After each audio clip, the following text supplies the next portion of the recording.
The goal is to have the Coast Guard group that's here to be a little more proficient on maintenance and troubleshooting skills if they run into a problem on the vessel.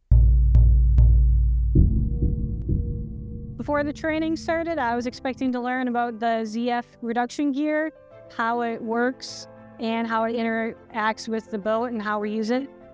Learning directly from the manufacturer is a huge bonus because a lot of times as things get passed down through the fleet, we remember less and less gets passed down. So being able to go directly towards the source kind of refreshes our knowledge base and makes sure that we're learning the correct stuff exactly from the manufacturer.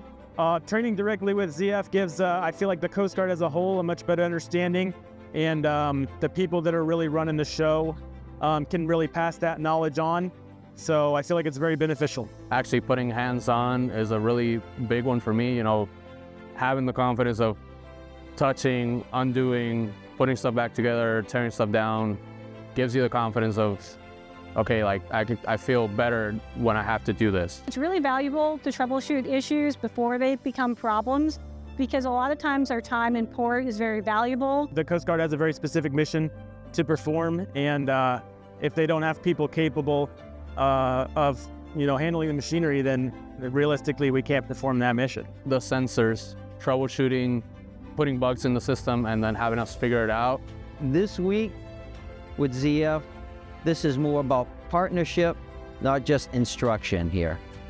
Understanding the hydraulic and the cooling system is key to extend the life of the transmission.